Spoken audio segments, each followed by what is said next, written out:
there and welcome to Travels with Geordie. If this is your first visit, my name is Peter Knowles and I live on this classic wooden motor cruiser currently here in Genoa Bay, British Columbia, along with the loving memory of my pup Geordie, all the while fixing it up for some pretty ambitious cruising. If that's the sort of thing that you might find interesting, please consider sticking around and subscribing. I'd love to have you.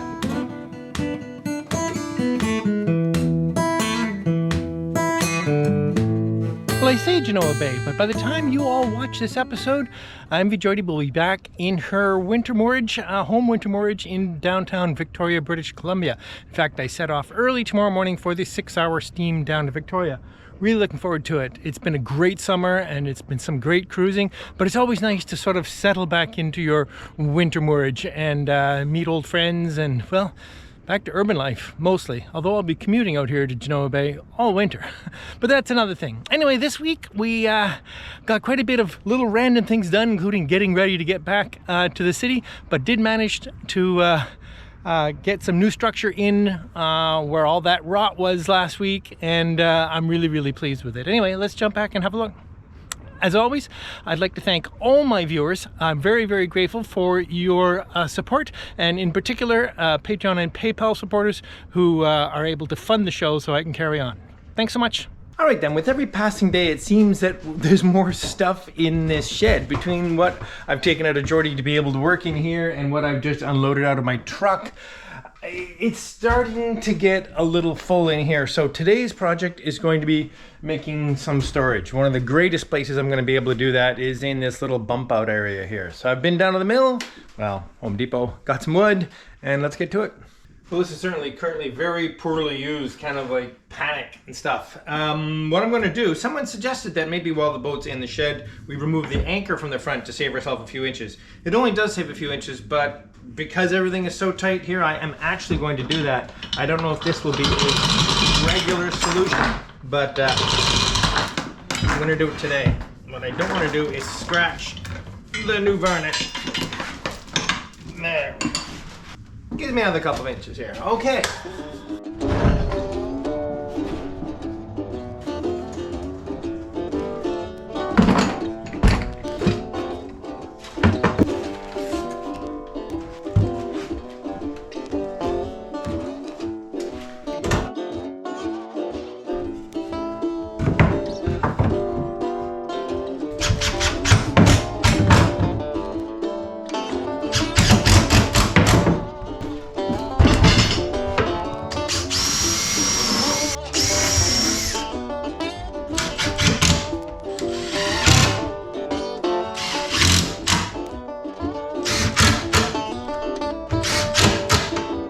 Okay then, well, there was no great sense watching all of that, but I'm really pleased with the way that works out. The nice thing about these are all the regular bins I need for parts and supplies and tools all the time, so they can just slide out without too much digging and stuff. Now, currently the bench is also on a bunch of bins, and there's stuff in those bins I need, so time to rebuild the bench into something a little more practical. All right, so with the corner cleared out, you can see what we're up to here. One of the first things I have to do is plug these gaps at the edge of the floor. The entire shed has this 4-inch gap, which I've already dropped a few things down, so I'm going to plug that in the entire shed. I'm going to reuse this little plywood corner thing here, and I'm going to set the new bench in right this height. Again, we're just trying to do something simple here.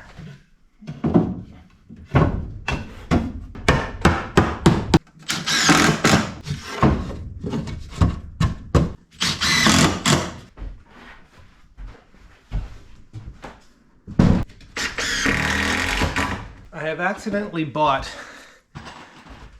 Torx decking screws, and perhaps for some of you these are absolutely awesome, but when you're used to Robertson and they don't actually stay on the bit, it's quite annoying actually. I'll get by.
Well, I've built just barely enough storage with this setup here and the bench being able to store some stuff below there to barely be able to get moved around in here.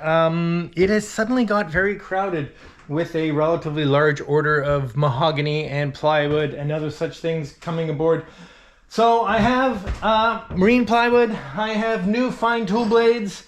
I'm ready to dive back into cutting open the aft cabin top there and finally getting some new material, hopefully, onto all of this.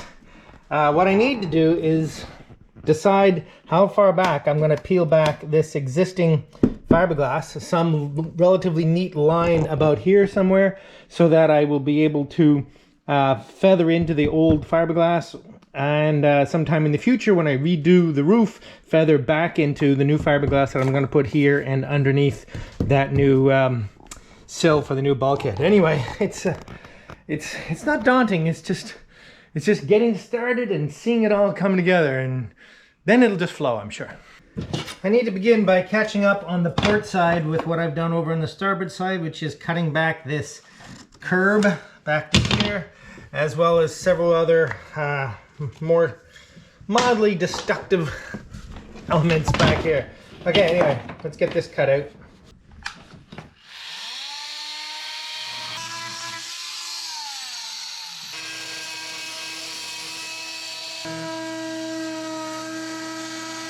Haha, look what I got!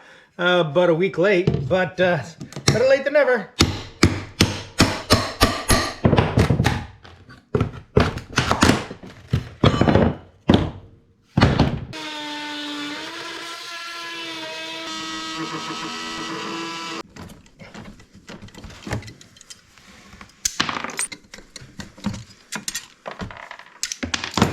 And now to tidy up this surface, some of which is big globs of filler that I recently pumped through from the other side to make the other side really nice. So let's get that all faired up.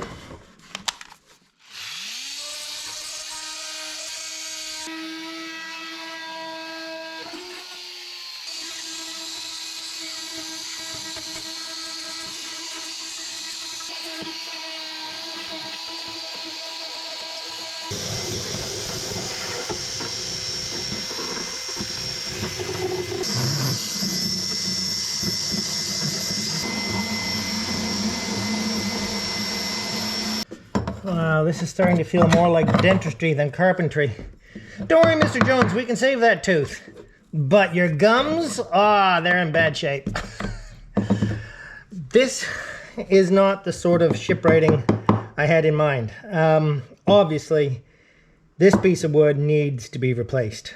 But you can imagine what piece of wood that is. That's the entire side of the boat out here. And that can of worms isn't something I'm going to open this week, this year, no.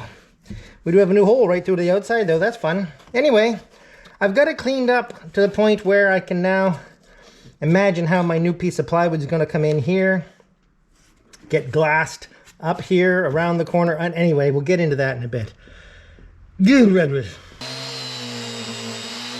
Now I have to decide how far back I'm going to cut back the existing fiberglass. And I need to cut it back at least this far because I'm going to take this section out and replace all this as a patch. The next problem I run into is the chimney for the propane fireplace. I'd sort of like to not have to mess with that, but that's way too close there to get a decent new feathering in. So this is all going to have to come out and re-fiberglass back, at least back to here where I'm dealing with this other mess as well. So basically a diagonal line across here to about there, across, and then the mirror image or so on the other side, maybe not quite so far because it doesn't have the chimney. Okay, so what I'm going to do is score the existing fiberglass. I don't want to peel it any further because when I'm peeling it, I'm technically breaking the bond, the adhesion beyond where I peel, in other words where it snaps. So I want to be able to just score it with the fine tool and then just peel it up to there so that it's still bonded as well as it possibly could be at the point where I cut it. And then I'll feather that back and feather the new fiberglass work I do into it. I don't know if I've explained yet fully, but obviously the full cabin top, both the aft cabin and the main house cabin, are going to have to be refiberglassed relatively soon. But that's not something I'm getting into anytime this season. So I just have to be able to do this in such a way that future work can then fare back into the work that I'm doing this week, these weeks, this month. Okay, let's draw a line. Okay, how about, oh, I don't know, there somewhere. And then to cross over to the other side, oh, I don't know, about here somewhere.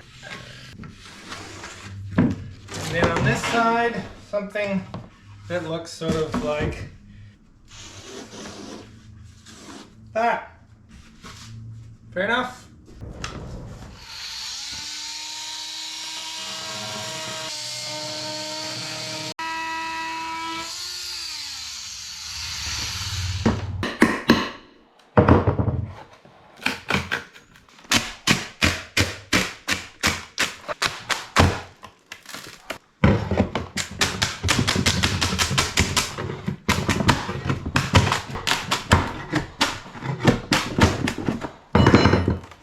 I'd have to say this is going wonderfully well.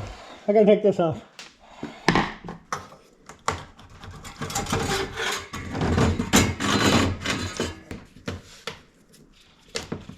Beautiful, awesome stuff. Gonna go downstairs and put some tape over the bottom of that. I'd rather not get any of this into the stove.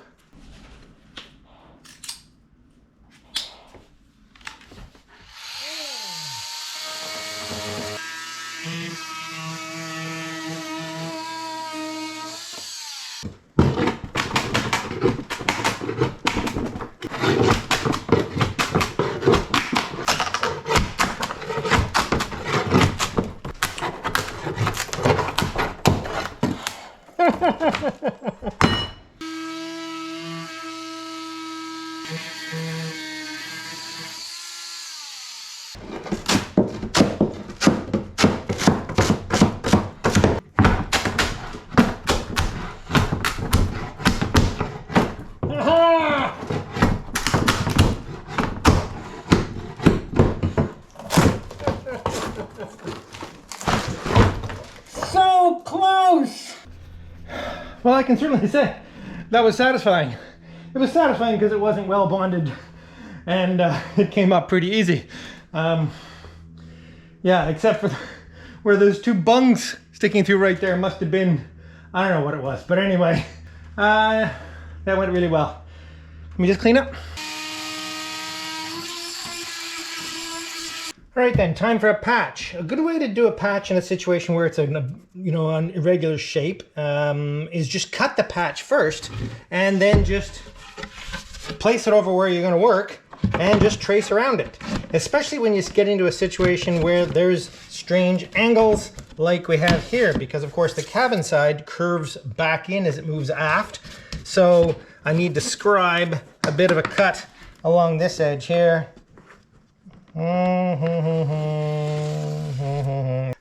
Now to be fair, it's not going to be quite the shape anyway because of the peculiarities of what's under here, but I want to have plenty of support for this flappy piece of fiberglass here. Anyway, let me go cut this and get a little closer. Okay, that should fit a little closer. Excellent. Right, like that. I don't know, oh, that's just my line. Anyway, perfect scribe. Okay, so now I'll just mark off where the extent of the piece of plywood is and cut just inside that line.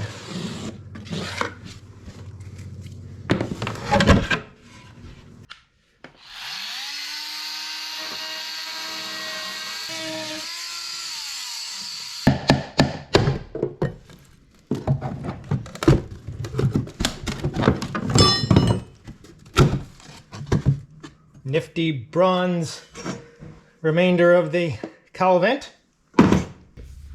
Chance to remove some abandoned wiring.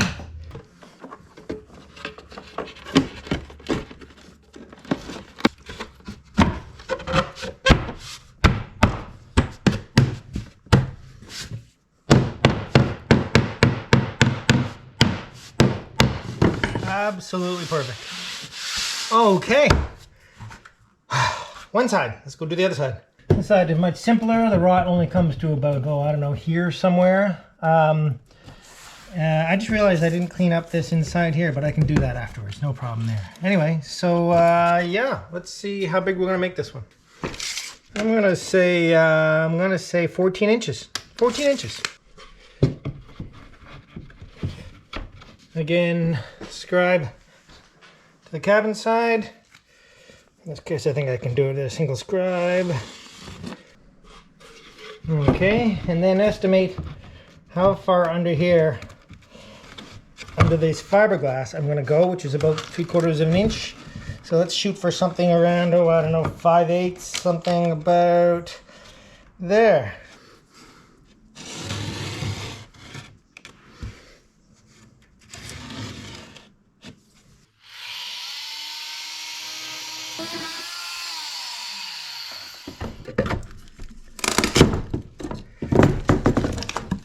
Beauty.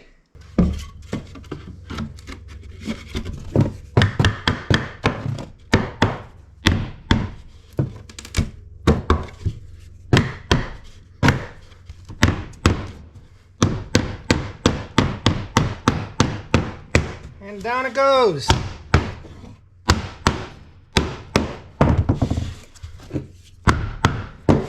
All right. Gosh, I'm gonna have to stick a screw in it to get it back up again, because of course that's just a test fit. All right. And good morning. Time to get these fastened down. First, to get it back up again, there's a bit of a gap on this side. There we go. Okay. All right.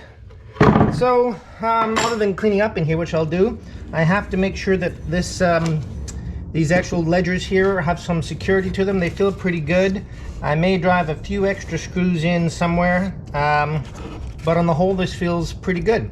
So what I'm going to do, though, is create a splice piece back in here. In other words, a little piece of plywood that crosses here, and possibly here as well, just to try and make sure that this piece of wood and my splice feel like one piece of wood. And in fact, I'm even going to epoxy them together.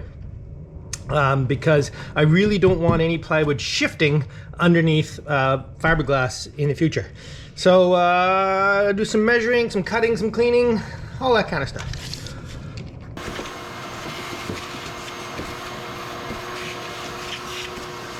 Okay, here we go. I've cut my patches. I've made up a little thickened epoxy, and I have some screws to attach all this. So I'm just going to put a little daub of thickened epoxy along the back edge here, just as an adhesive, and that'll go underneath the existing deck.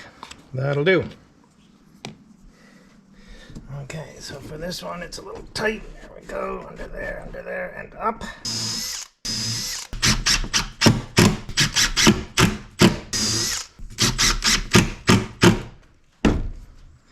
And this one.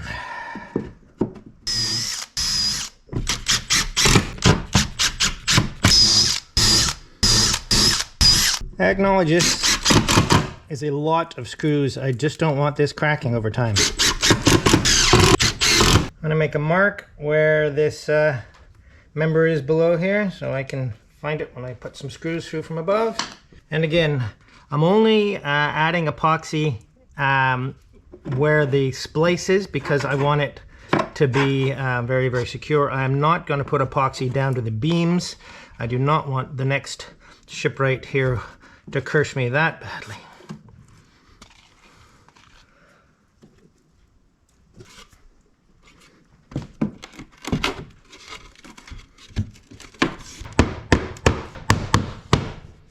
Nice, tight fit.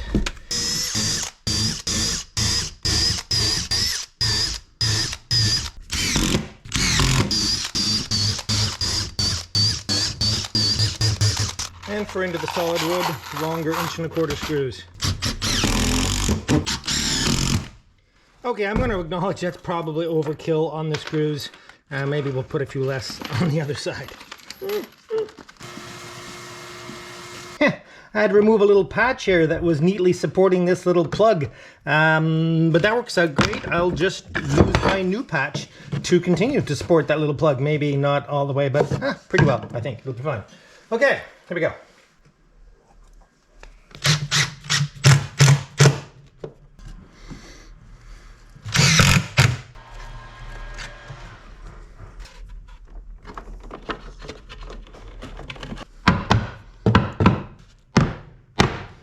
Of course, there is a slight curvature to this, so until I put the screws in, it doesn't really follow it perfectly.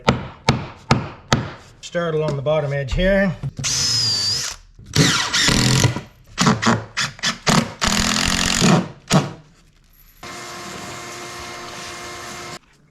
A little goop in here for this.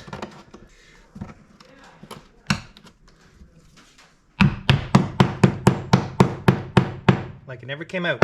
Okay, I'm gonna throw some more thickener in this already thickened epoxy to use as a bit of a fairing compound.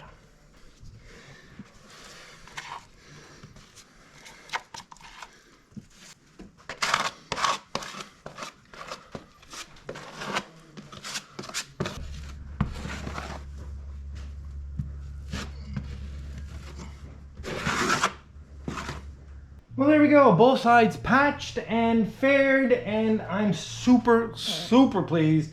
This is solid, if not more solid than what was there before. Tomorrow we'll get around to starting to deal with what's going on to here, and then we can actually start to consider building something out of wood. Oh, no, not quite. We still have to fiberglass this. Ooh. That's next week. Well, hello there and welcome to the Travels with Geordie Beer of the Week, coming to you from the last time for a little while from here in Genoa Bay, British Columbia. And that's because we're heading back downtown Victoria. Okay, let's get started with the beer. This is from Riot Brewing, and it's their classic Pilsner. I'm not going to say I'm a regular Pilsner drinker. Isn't this cool? This was a gift. I just love it. Klein. But to be fair, in the little local liquor store here, this was the only beer available in a glass bottle, and I much prefer drinking beer from a glass bottle. Gosh, that is a very, very light beer. Just let that speedboat go by. Okay, classic Pilsner from Riot Brewing.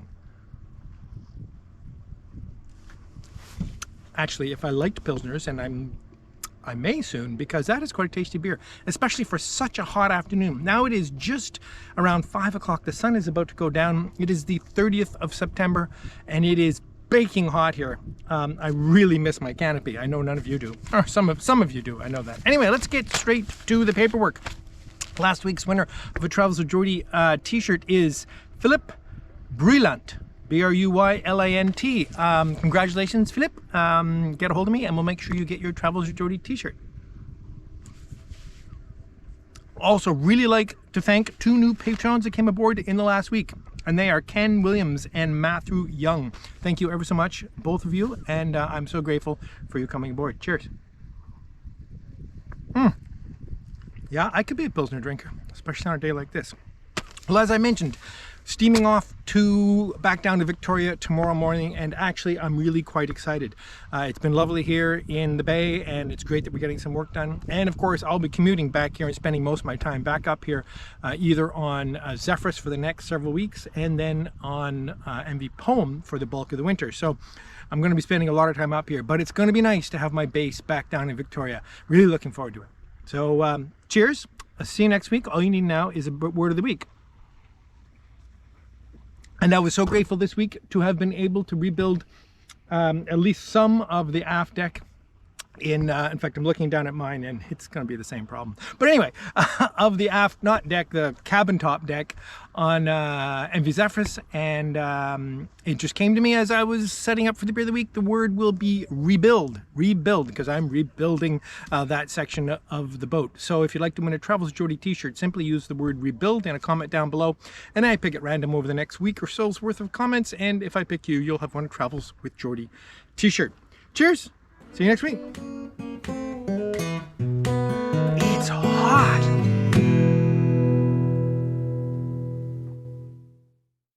This is not a comfortable car. This is not a quiet car. This is not a relaxing car. This is an experience. It absolutely makes sure that you remember that traveling is an adventure.